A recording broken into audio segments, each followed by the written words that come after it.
Muchísimas gracias a todas las personas que estáis conectadas, que os vais conectando y sobre todo a Alejandro. Muchas gracias, Alejandro, ¿cómo Virginia. estás? Un placer estar aquí contigo. El placer es nuestro, la verdad. Teníamos muchas ganas de hacer este webinar, que en realidad yo cuando leía acerca de tu perfil decía, madre mía, si es que podríamos hacer muchísimos webinars acerca de muchísimas cosas con respecto a Alejandro, desde su trayectoria internacional hasta cómo llegó a esto de las medicinas naturales, qué es eso de el aprendizaje ultra rápido, ¿no? Y bueno, al final hemos decidido empezar por aquí.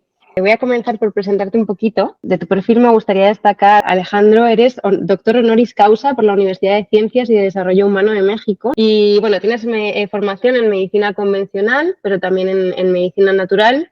Y sobre todo destaca tu trayectoria como divulgador y como docente, ¿no? Siendo autor y coautor de 8 libros acerca de la salud basados un poco sobre todo en la experiencia práctica, ¿no? Y que contemplan al ser humano, o al menos la visión que a mí me ha transmitido, contemplan al ser humano un poco como en su conjunto, de manera holística y con un gran foco en la epigenética. Se cuentan títulos pues como Tienes un minuto al día para mejorar tu salud, Teatro de familia, Los 3 pilares de la salud, El arte de no ponerse enfermo y sobre todo La vuelta al cuerpo en 40 puntos y auriculoterapia por el sistema NOAC, que son los 2 cursos que estarás impartiendo en el mes de marzo en Campus Acupuntura y de los que luego me gustaría que nos hablases un poquito. No sé si quieres añadir algo más, Alejandro. Bueno, a mí me gustaría añadir que mis cursos, mi trabajo es sobre todo facilitar, ¿no? Facilitar el acceso, ¿no? Mi obsesión es que la gente no se bloquee, no tenga fobias, no cree fobias. Yo he formado a centros de Heilpraktik en Alemania con un sistema mnemotécnico y eso, la verdad, me ha llenado de mucho placer porque he visto personas que no eran capaces de aprobar, personas inteligentes. Yo veo muchas personas que son muy inteligentes, muy capaces a nivel cognitivo, pero que tienen bloqueos y que tienen con un sistema, digamos, de aprendizaje más convencional, pues no llegan a ninguna parte. Entonces, me parece muy importante esa parte, ¿no? De que las personas se empoderen, sobre todo vean que son mucho más capaces de lo que ellos piensan, ¿no? O sea, entonces, cuando ves a gente que aprueba el examen y se enfrenta al tribunal médico, o sea, el sistema en realidad que he creado no es mnemotécnico, sino hemotécnico. En varias ramas de la salud, ¿no? Tanto convencional como natural. O sea, hemotécnico quiere decir emocional mnemotécnico. La mnemotecnia sería un poco como el avión y la parte emocional sería como el acceso al aeropuerto, algo así. Ajá, o sea, sería como una especie de mnemotecnia emocional, que sí que tiene en cuenta lo emocional para terminar poniendo toda esa capacidad cognitiva y esa inteligencia al servicio de uno mismo, ¿no? Porque muchas veces también juega en contra. Además, es un sistema que al final nos enseña a aprender muchas veces a base de memorizar y repetir como papagayos cosas que ni siquiera entendemos, ¿no? Creo que alguna vez lo has comentado, como un aprendizaje bulímico. Es de ahí, de donde venimos y de donde queremos huir. Claro, y es muy lamentable que en algo tan, digamos, tan revolucionario como es hoy en día la medicina natural se utilice el mismo sistema de aprendizaje que hemos aprendido en lo convencional, ¿no? Entonces me parece muy importante que la alegría, que la Medicine Joy es el nombre de mi empresa, que es la alegría de la medicina, ¿no? O sea, que sea algo alegre, o sea, que no sea un rollo. Entonces, claro, cuando utilizas la mnemotecnia, hasta las cosas más pesadas se te pueden convertir en algo muy divertido, porque te hace ser un poco pillín, etcétera, etcétera, ¿no? Entonces, eso es bastante bueno. Es un poco como volver a ponerse las gafas de cuando somos niños pequeños, ¿no? Las gafas de niño pequeño, el prisma de ver la realidad como desde la curiosidad y cuando realmente estamos aprendiendo todo el rato. Mira, está conectado Juan. Hombre, Juan, Hola, es Juan. otro niño grande, otro niño grande. ¿Cómo estás, amigo? Un abrazo Juan. muy grande para los dos. Otro para ti, bienvenido. Aquí muy agradecido a Juan, que es también coorganizador de cursos en Campus Acupuntura, la verdad que muy contento.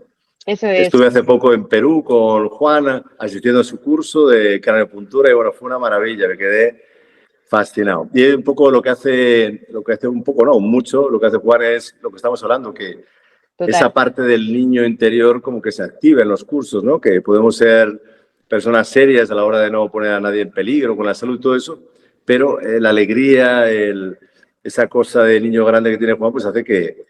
Y por cierto, utiliza mucha mnemotecnia también, ya lo descubrí. Justo lo iba a mencionar. Yo he sido alumna de Juan, he tenido el grandísimo placer de ser alumna de Juan. Y bueno, de hecho, si hay algún oyente conectado que haya sido alumno, que lo mencione porque vamos, tendrá más credibilidad incluso, ¿no? Pero para mí es que sales con la lección aprendida. Yo es lo que le digo a todo el mundo. A ver, Alejandro, que este webinar es para hablar de ti. Eso es. He venido a hablar Pero vamos, tuve el placer de ser alumno de Alejandro hace muchos, muchos años con el curso de la vuelta al cuerpo en 40 puntos, y solo puedo sinceramente recomendarlo desde el corazón.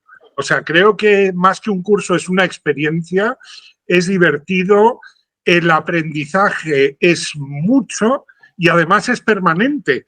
Porque yo todavía me acuerdo de cosas de Alejandro, ¿no? De Napoleón y María Antonieta y el hígado y la vesícula biliar y tal.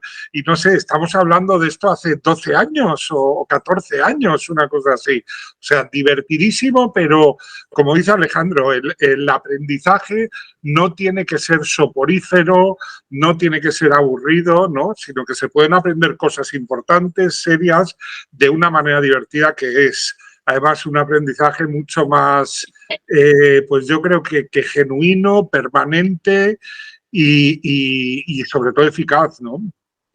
Sí, pues sí. De hecho, si no me equivoco, bueno, luego nos hablarás un poquito más de ellas. Me gustaría que nos contases acerca de un poco los sistemas mnemotécnicos o las estrategias mnemotécnicas que has terminado desarrollando, pero se basan un poco en todo esto, ¿no? En la creatividad, en la imaginación, hasta cierto punto en la fantasía. Claro, porque se trata de que el inconsciente esté relajado. O sea, ¿por qué las personas tienen un blackout? ¿Por qué las personas se quedan en blanco en los exámenes, en las pruebas? Y también, ¿por qué no decirlo? Porque cada paciente, que es muy interesante, es un examen. O sea, en el primer minuto el paciente va a decidir si tú le ayudas o no. Entonces llega Juan, un paciente, entonces ya en ese primer minuto ya está convencido. O sea, nada más entrar por la puerta, porque tiene la experiencia, por supuesto, pero tiene también la actitud, en fin, tiene la actitud terapéutica. Entonces, todo eso hace un montón. Entonces, cuando tienes un blackout, yo he tenido mucha gente que la ha rescatado de caos o quedarse en blanco es seguro en los exámenes, de todo tipo. ¿Qué pasa? Que el inconsciente, o sea, el cuerpo capta que tú estás teniendo una subida por el estrés, un estrés que puede matar, hay gente que le mata ese estrés, una subida de cortisol, una subida de adrenalina enorme. Entonces hay una reacción corporal a la acetilcolina que hace, y de repente yo he visto a gente que se preparaban para ese examen de práctica, que era muy importante para mucha gente, pues para poder ejercer la medicina en China tenías que ser práctica, tienes que ser práctica en Alemania, osteopatía, o sea, lo que sea, te da potestades médicas, ¿no? Si no, no puedes hacer ni osteopatía ni prácticamente nada. Entonces, claro, la gente decía, bueno, fisioterapeutas, por ejemplo, se creaban un estrés innecesario. Al final, pues yo les conectaba con el yo futuro. El yo futuro que te dice, merece la pena romper tu matrimonio, matar a los hijos, tirar a la mujer por la ventana o al marido. O sea, merece la pena por un examen, por muy importante que sea ese examen. O sea, no hay nada tan importante. O sea, eso por un lado es la parte básica, ¿no? Entonces, claro, se quedan en blanco. Yo he visto a gente que entraba al examen que era un tribunal médico, todo, y llegaban allí, se quedaban en blanco, paralizados. Además, el alemán es muy perfeccionista. Se quedaban en blanco y entonces ya de repente empezaban a entrar en modo Dalai Lama. Ah, todo está bien, ¿para qué quiero aprobar este examen? Digo, ¿para qué crear tanto estrés para luego tirar todo por la ventana? O sea, que es algo que como que no tiene sentido. Una cosa puede ser muy importante, yo quiero hacer esto y lo hago y tal, pero un sufrimiento exagerado, relativizar las cosas es muy importante y entonces vas a evitar quedarte en blanco. Entonces, si tienes además anclajes mnemotécnicos, o sea, por eso digo que es hemotécnico, o sea, hemotécnico, emocional y mnemotécnico, siempre vas a poder tirar de un hilo. Entonces, te preguntan algo y un momento, por favor. Claro, yo todo lo tenía transformado en historias, pues eso, las enfermedades infecciosas, por ejemplo, las transformaba en historias de mujeres, si eran bacterianas, de hombres, si eran virales. Por ejemplo, el virus de la rabia era Hitler, una mujer colérica era el cólera, pero además era una exmujer, porque es una exotoxina, y entonces llevaba un vibrador al tinte, se lo encogía. Bueno, y toda la historia quedaba ya anclada. Entonces yo les decía, hombre, no le digas al médico nada del vibrador y de la señora y tal, porque va a decir, ¿esto qué es? Pero tú puedes tener esa serenidad interior y contarlo todo, ¿no? En medicina china es exactamente igual, o sea, Juan es testigo de lo fácil que es cuando se tiene un concepto que un poco de alguna manera es volver a la idea de la medicina china, porque los chinos todavía hoy claro, no tienen numeración de los puntos. Entonces ellos tienen mantras, hay chinos que se pasan días enteros con un mantra, pero como la canción del verano, dices, hay Macarena, pues ellos cantan en chino y van pasando los puntos, porque tienen que ver con las cualidades de los puntos. Entonces hay una mnemotecnia ahí en los chinos. Cuando llegan los occidentales, creo que fueron los jesuitas franceses, llegaron allí a China, vieron el Leyin, lo tradujeron, vieron el primer meridiano que aparecía en Leyin, el del pulmón, y al primer punto le llamaron pulmón 1, pero los chinos no tenían ese concepto. Entonces, lo que yo hago con los sistemas mnemotécnicos es trasladar de nuevo esa idea de fantasía, de cuento, para que sea mucho más fácil el aprendizaje. De hecho, la gente lo aprende en cuestión de nada. Yo te digo, por ejemplo, el meridiano del estómago. Claro, si fuera un solo meridiano, vale, porque tenemos un montón de meridianos. Entonces, ¿dónde empieza? ¿Dónde acaba? Es súper importante saber dónde empieza y dónde acaba. Entonces, simplificar. Eso no quiere decir que luego no vayamos a maestros como Liu, que es un gran maestro, porque hay dos cosas que te comentaba antes, Virginia, antes de la emisión, que una cosa es lo que tenemos que saber y otra cosa lo que tenemos que entender. Entonces, cuando la gente se pone a querer entender lo que hay que saber y a saber lo que hay que entender, pues estamos mal. Entonces, yo creo que lo importante es diferenciar bien claro. ¿Qué hay que saber? Yo tengo que saber que tú te llamas Virginia y que Juan se llama Juan. A mí de entrada, yo sé además cosas de Juan porque somos muy buenos amigos y me puede interesar por qué te llamas Juan, ¿vale? Porque tu padre, porque esto, porque lo otro. Eso sí es interesante. Pero de entrada, si yo tengo un curso de 50 personas y yo les hago a todos aprenderse los nombres de todos en el primer momento para calentar motores mnemotécnicos. Yo creo que esto lo viviste, ¿no, Juana? O sea, Qué buena. Entonces, a veces, claro, si dices 10 personas, vale, pero 50. Hay gente que dice, yo, por ejemplo, a mí no me gustan los nombres. Yo llamaría a todo el mundo, a mí no me ofende para nada que la gente no se acuerde de mi nombre. Porque yo no me acuerdo de los nombres. O sea, yo tengo a veces, me acuerdo de historias clínicas de hace 20 años, de esto, de lo otro, de cosas que me han interesado. Aquí en América Latina, que he visto cosas increíbles, y también en España, en Alemania, en fin. Eso sí me interesa, pero el nombre, a mí no me interesa el nombre de la gente. Pero en una sociedad donde no sabemos el nombre de las personas, tenemos un problema. Igual pasa con muchos conocimientos que no nos interesan, pero que los podemos trasladar. Ya sabemos, por ejemplo, el meridiano del estómago que empieza debajo del ojo, entonces yo lo traslado a una bacanal romana, porque es una imagen, eso se llama una situación comodín. Entonces, los diferentes puntos yo los puedo convertir en historias. Claro, al principio requiere un poco más de esfuerzo mental, pero claro, yo cuando utilizas la mnemotecnia, al final resulta que el esfuerzo mental de asociar es un 10% del trabajo y el 90% es repetir. Y repetir no requiere prácticamente energía, es como ir con el coche boca abajo en punto muerto, cuesta abajo, ¿no? Entonces, claro, eso hace que podamos realmente asociar cosas que no nos olvidemos. Yo te digo, los romanos están en la bacanal, es el estómago, y vemos la comida con los ojos. Tenemos dos ojos, van por los dos lados del cuerpo, entonces estamos ahí.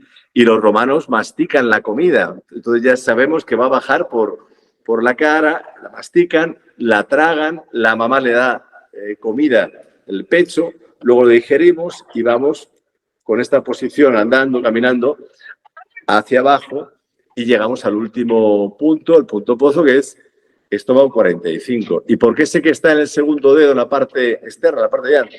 Porque tengo dos ojos, dos dedos.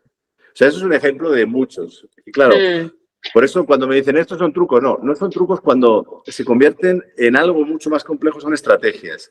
Entonces, claro, te sirve desde el principio del aprendizaje hasta el final, los Zanfu. La teoría de los Zanfu no hay que memorizarla, lo que hay que hacer es entenderla. Y ahí necesitas un maestro que te la explique. Ahora ya en los nombres Zanfu, o sea, pues eso, los Zanfu que son yin, los Tang que son yin, pues son zánganos, son mujeres zánganas, ¿no? Y los Fu, pues eso son los que están fuera, los hombres que están afuera. Entonces empiezas a jugar con el chino, me da igual el idioma que sea.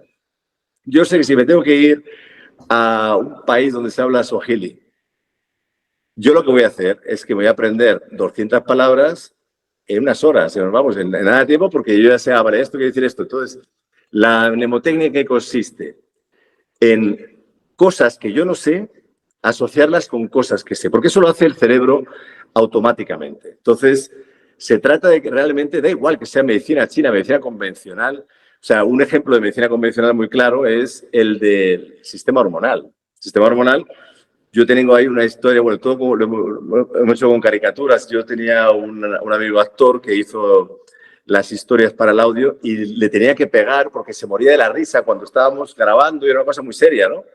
Entonces, claro, de repente dices, ¿por qué el TRH se llama TRH? Bueno, tiroidea releasing hormone, tiene la lógica del nombre y tal, pero bueno, tienes que aprendértelo, tienes que saberlo. Y sobre todo tienes que saber que esa hormona se forma en el hipotálamo y no en otro sitio. Entonces eso es algo que hay que saber. Lo que digo, Juan, Virginia, Alejandro, nos llamamos así y no vamos a darle más vuelta. Yo no tengo por qué contar a la gente que yo tengo el nombre de una novela de mi padre.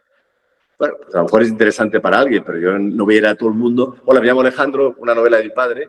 Me decía, este tío, qué raro es, ¿no? Entonces, tú ya sabes que TRH está en el hipotálamo, que la TSH, tiroidea estimulante, está en la hipófisis, que la T3 y T4 están en la tiroides. Eso hay que saberlo, no hay que entenderlo. Ahora, lo que hay que entender, y eso sí que es importante, para entender hay que relajarse. Cuando vemos una película, estar relajado, máxima relajación. No hay que estar ahí pendiente a ver qué quiere decir. Hay que saber que si tú tienes los valores sanguíneos, el T3 y el T4, están bajos y el TSH está alto, quiere decir que el problema está en la tiroides. Pero si el problema es que el TSH está bajo y el T3 y T4 está bajo también, el problema está en la hipófisis. Eso hay que entenderlo. Pero si tú ya intentas entender que por qué se ha creado esto aquí, o la anatomía, esa hay que saberla. O sea, por qué el deltoides está ahí, por qué esto, por qué lo otro. Eso es lo más importante, ¿no? Que la gente realmente se la pasa, pues, volviéndose loca. Yo, por ejemplo, te digo que en una semana te enseño, o les enseño, os enseño los artículos de todas las constituciones europeas. ¿Por qué? Porque se utiliza un casillero mental, entonces ya tienes una estructura. O sea, la mnemotecnia es una mezcla de estructura y fantasía. Si yo solo utilizo la estructura, me convierto en alguien con esclerosis múltiple mental. Si utilizo solo la fantasía, Alzheimer. O sea, se trata de tener estructura. Si yo no tengo una estructura, o sea, si yo decido que los meridianos yang van a ser todo historias más bien masculinas, van a ser todo, no va a haber excepciones. Incluso tengo la excepción del hígado, que para mí es Napoleón, pero le pongo con tacones, o sea, se ha transformado un poco como está ahora más de moda y tal, ¿no? Entonces, algo así que... Entonces, claro, tú te aprendes los puntos pozos en un momento y ya sabes principio y final porque está todo articulado. Y luego, además, pues esto va a hacer que tengas un efecto, pues un poco lo que he visto con Juan, ya voy a hablar otra vez de Juan. Tú vas a su curso de craniopultura y sales con el conocimiento puesto. O sea, no tienes que irte con ese libro, con lo que sea, a ver si estudias dentro de 5 o 6 años, a ver si me lo aprendo, porque lo hemos hablado con Juan. Vas a muchos cursos que tienen los apuntes, se quedan ahí en una estantería y benditos apuntes, ahí se acabaron, ¿no? Entonces yo creo que es muy importante esa idea. O sea, yo a la gente no dejo salir de mis cursos, sino les hago trabajar. O sea, yo eso soy un poco como Juan, somos un poco malas personas. Eso de trabajar, que trabajen ellos, ¿no? Entonces, al final, digo, el que no se sepa el ciclo de los meridianos y esto y lo otro tal, yo te lo pongo muy fácil. Ahora, si tú no te lo aprendes, sales o bien con una guillotina te cortamos el cuello o no sales. Ahí está claro. Entonces, claro, mucha gente cuando dice no tengo buena memoria, ¿por qué lo dice? Eso es una gran mentira. Yo las personas con mejor memoria que yo he conocido han sido alumnos míos en la selva venezolana, indígenas, analfabetos, que no sabían contar más que 1, 2 y muchos. Esa es la forma de contar. Imagínate los 40 puntos, explicárselo a ellos era un lío. Pero era fácil porque ellos tienen esa capacidad oral.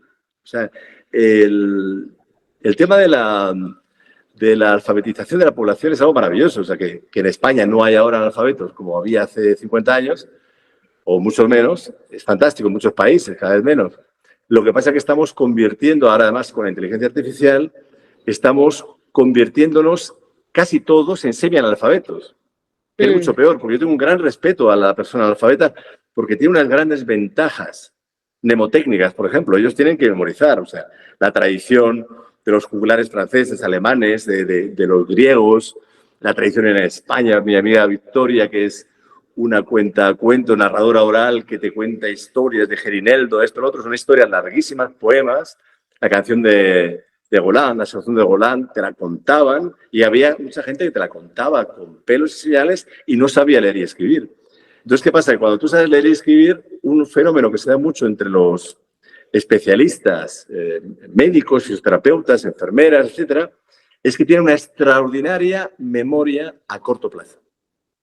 Y digo a corto plazo con un poco de recochineo, pero es verdad. O sea, es decir, la memoria a corto plazo te va muy bien para aprender. Antes hablábamos, Virginia y yo, de la palabra aprender, ¿no? O sea, de coger, de agarrar, ¿no? O sea, si hay mexicanos escuchándome, no entiendan mal las cosas porque ustedes son muy mal pensados.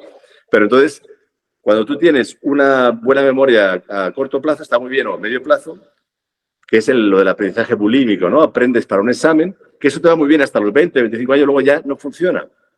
Estudias, a veces no duermes, anda que no ha habido gente que ha sacado exámenes a base de anfetaminas, un montón de anfetaminas toda la noche, se quedan ahí en ese estado, pues un poco como los soldados nazis, ¿no? Que hay un libro de un inglés, un americano que se llama High Hitler, porque estaban todos high, ¿no? Que estaban todos totalmente puestos hasta arriba de anfetaminas y tal. Entonces, mucha gente aprende en ese estado. Y cuando estás en ese estado, luego el cerebro no lo almacena en el mismo sitio que si tú estás aprendiendo de una forma relajada. Entonces, ese es el fenómeno que tenemos que evitar. Yo me he dedicado ya muchos años a esto y realmente es lo que más me fascina, ver personas que dicen, yo no tengo buena memoria. Bueno, a lo mejor es que tienes un mal uso de la memoria. Entonces, sí, es verdad que hay gente que tiene una memoria más absoluta, pero llegado a un punto, yo calculo que a los 12 años casi todos los niños dejan de tener ganas de estudiar. Siempre están los empollones para llevar la contraria y tal, pero es normal, o sea, porque no hay juego. Cuando tú ves a dos niños jugando, están aprendiendo. Entonces, recuperar esa parte del juego me parece fundamental, o sea, porque yo me tomo muy en serio el aprendizaje de la gente y el mío propio, pero yo ahora, lo primero que hice después del curso de Juan, todo lo anclé, o sea, ya estaba súper anclado, pues yo, para mí, hice los anclajes, etcétera, ¿no? Entonces, y cuando quiero aprender cualquier cosa, yo la anclo técnicamente. Entonces, claro, es una maravilla saber que tú puedes aprenderte 1000 palabras de un idioma como hacía con los latinos y españoles en Berlín. Pues en un par de días les enseñaba cómo la estructura alemana, o sea, darle una didáctica. ¿Quiere decir que van a hablar perfecto alemán al cabo de unos días? No, pero van a tener una facilidad ya para toda su vida a la hora no solo de aprender alemán, sino de aprender cualquier cosa. Entonces, hay personas que le dan el tema de la medicina china mucha importancia a entrar en la profundidad antes de tener el andamiaje superficial bien fijado. Entonces, ¿qué pasa? Tú imagínate, empiezas a hacer la casa por el techo, es absurdo. Entonces, yo creo que yo tengo la convicción de que en la primera clase de medicina de todas las escuelas del mundo, yo les enseñaría o pediría que les enseñaran a quitar un dolor de cabeza con los puntos de acupuntura con las manos. Y vosotros que os dedicáis a esto sabéis que se puede quitar un dolor de cabeza en muchos casos, en muchísimos casos. Entonces, fíjate cuántos médicos son capaces de quitar un dolor de cabeza. Es una pena, ¿no? Porque es algo fácil. No te estoy hablando de quitar un cáncer con las manos, papito, un punto, quita un cáncer, no. Un dolor de cabeza. Y no te estoy hablando tampoco de la peor cefalea en racimo, esto, lo otro, sino cuánta gente está ahí hinchada a medicamentos porque no tiene herramientas básicas, ¿no? Entonces, claro, cuando tú ya empiezas con ese buen pie de actuar, empiezas a tener como otra forma, otra actitud, otra intención y también otra actitud. En Holanda, por ejemplo, cuando estudian microbiología, quieren estudiar la dopamina, o sea, cómo funcionan las dopaminas, ellos no empiezan con la, digamos, bioquímica y luego pasan a la enfermedad, sino que empiezan mostrándoles a enfermos de Parkinson. Entonces tú empiezas a desarrollar una empatía, eso me interesa. En cambio, el otro es totalmente abstracto, ¿no? Pero bueno, si tengo que aprender la bioquímica, pues yo voy a transformar estas fórmulas en historias. Porque si no, lo más probable, a no ser que luego sea bioquímico y esté todo el día en el laboratorio, claro, si te vas acordando de las cosas, si estudias medicina china y estás todo el día tratando a gente y tal, pues claro que al final aprendes. O sea, no quiere decir que el aprendizaje convencional no valga para nada, ni mucho menos. Pero la historia es, ahora además, con toda la llegada de la inteligencia artificial que está convirtiendo a la gente en cada vez menos inteligentes, porque prácticamente ya nadie lee. A mí me pasa, o sea, yo ahora a veces me tengo que forzar para leer. Yo era un gran lector antes y ahora pues te acostumbras a esa pereza de las imágenes, de esto, lo otro. Entonces realmente es un músculo, o sea, la parte está cognitiva, ¿no? Entonces si tenemos la capacidad de anclar más, pues vamos a reconectarnos con esa cosa infantil, que a los 12 años, como decía antes, la mayoría de los niños ya se van, ya no quieren saber nada y entonces llega un momento, yo lo he visto con muchos fisioterapeutas en Alemania, gente muy formada, muy preparada, muy capaz y desarrollaban lo que yo llamo el síndrome de deformación continua. No deformación. Entonces, ha hecho acupuntura, entonces me falta osteopatía. Y entonces luego hago osteopatía y me falta tal, y me falta, bueno, pero no, yo prefiero que hagas solo acupuntura o hagas solo osteopatía, pero relájate. O sea, porque tú eso lo vas a transmitir a tus pacientes, esa sensación de no es suficiente. ¿Cómo que no es suficiente? Claro que es suficiente. Entonces yo creo que esa es otra de las partes que me parece súper interesante, ¿no? O sea, salir de esa especie de el Fortbildungssyndrom, Juan, que se llama allí, ¿no? Que es además un síndrome realmente de que no tiene fin y al final acaba la gente quemada. Entonces, cuando yo he visto a gente más mayor, de 50, 60 años, con unas fobias al aprendizaje enormes, que de repente se les quitan, para mí esa es la mayor satisfacción. Más que aprendan medicina china, porque mira, uno puede decir, mira, ya hay bastante gente haciendo medicina china o convencional o esto o lo otro. Pero lo que hace falta es más gente, más o menos feliz, menos acomplejada, menos llena de fobias, porque toda esta gente se te va pegando. O sea, yo quiero, de alguna manera, lo que hablábamos con Juan también, ¿no? Pues un granito de arena, pero bueno, por lo menos un granito de arena. Y a mí el granito de arena, de quitarse esa autolimitación, me parece más importante que el aprendizaje en sí, de lo que sea, da igual. Completamente. No es que otros aprendizajes no sean válidos, ¿no? Pero al final logras con esto un método mucho más eficiente, que las personas salgan con la lección aprendida y además que después se acuerden de ello, ¿no? Y bueno, para hacer un poco de resumen, al final sería sobre todo la creación de historias, la imaginación, estas gafas de volver a jugar, ¿no? La asociación con cosas que ya conocemos y la repetición, las técnicas un poco que podríamos ver dentro de tus cursos, ¿no? Aplicadas por supuesto, a la medicina china. En concreto, bueno, ahora nos hablarás un poquito de la vuelta al cuerpo en 40 puntos, que en ese caso lo aplicas un poco más como a las bases, ¿no? Y a los fundamentos de la medicina china, y auriculoterapia según el sistema NOAC, que serán los cursos que estarás dando en marzo en Campus Acupuntura. A mí me gustaría que nos hablases un poquito de estos dos cursos, ¿no? De cómo se traduce en la práctica todo esto que estamos hablando, de la hemotecnia. Bueno, pues en primer lugar es a través del reírse. Juan estuvo presente, ¿no? La gente se ríe. Entonces, cuando uno se ríe, el sistema vegetativo, o sea, la memoria es tremendamente emocional. Nunca lo pensaría uno, ¿verdad? Pues sí, es muy emocional, muy llorica. La memoria es todo lo que nos produce tristeza, por eso siempre cuento lo de las Torres Gemelas de Nueva York, ¿no? Se caen. Yo me acuerdo que estaba en la televisión alemana y no olvidaré nunca que estaba con el redactor jefe, que estábamos viendo todos los redactores que se caían las Torres Gemelas y estábamos pensando, nos tenemos que poner a trabajar porque no vamos a dormir en 2 noches o 3 noches. Eso es lo que vimos en ese instante. O sea, nosotros vimos eso de entrada. No tenía nadie en Nueva York, esa preocupación y tal, y luego aparte el impacto emocional, de decir qué brutalidad, ¿no? Por supuesto, eso es lo primero, pero luego ya llega lo segundo. Y entonces nunca olvidaré que este redactor jefe estaba, lo que le preocupaba es que dejábamos muchas migas en las mesas. Y veía lo de las Torres Gemelas y seguía hablando de las migas. O sea, me pareció tan absurdo, me pareció de película de Groucho Marx o algo de Cantinflas, ¿no? Algo así, una cosa divertida dentro de la tragedia y tal. Entonces, cuando algo pasa que nos llama mucho la atención, nos vamos a quedar con ello. Por eso es tan difícil el crimen perfecto, porque nosotros retenemos muchas más cosas de las que creemos. O sea, de repente, Virginia o Juan, vais por la calle y de repente habéis oído un tiro y luego os enteráis que han matado a no sé quién. Entonces, el cerebro ya automáticamente va a hacer una preselección, porque eso es impactante, no todos los días. Bueno, aquí en Colombia te pasa más, o en otros países, pero no todos los días en Madrid te pasa que han pegado un tiro a alguien, etcétera, etcétera, ¿no? Entonces empiezas ahí a tener como datos y por eso llaman a la policía un montón de personas dándoles informaciones de cómo se han acordado, ¿no? Entonces, esto ocurre con las cosas extraordinarias, estrafalarias, extrañas.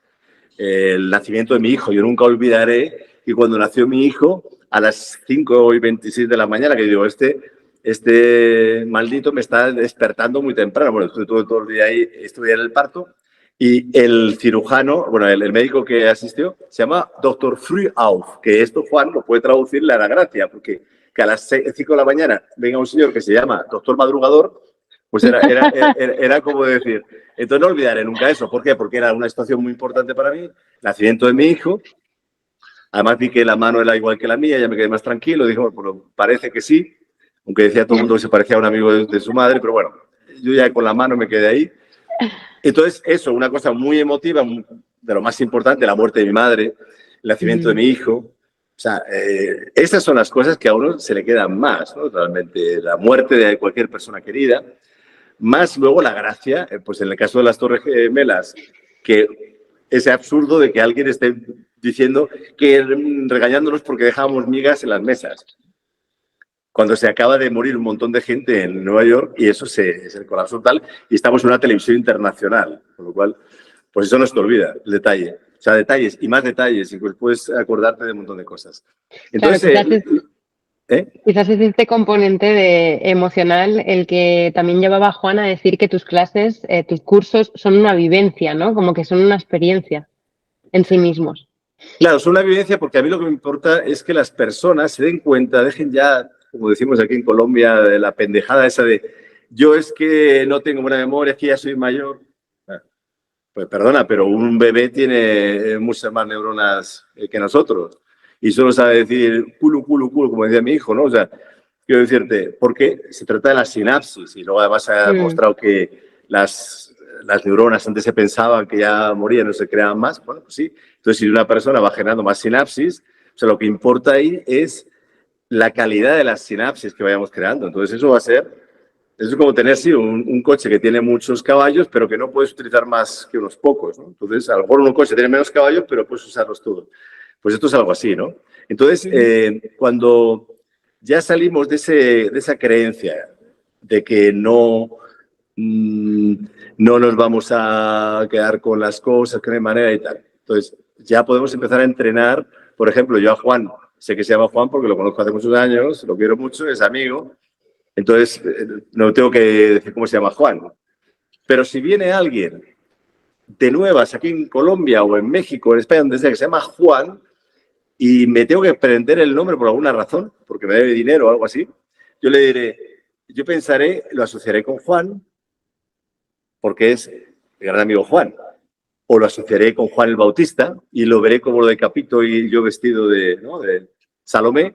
Entonces, eso va a hacer que haya un momento, curiosamente, no solo se motiva la memoria, o sea, para memorizar, si vemos a un perro jugando con 3 naranjas en una sala que estamos todos ahí reunidos, no se nos va a olvidar jamás ese perro jugando con 3 naranjas. Bueno, si es en dibujos animados, sí, pero en la realidad no se nos va a olvidar. Entonces, ¿qué hacemos cuando tenemos que aprender cosas que son muy rollo? ¿Qué es muy rollo?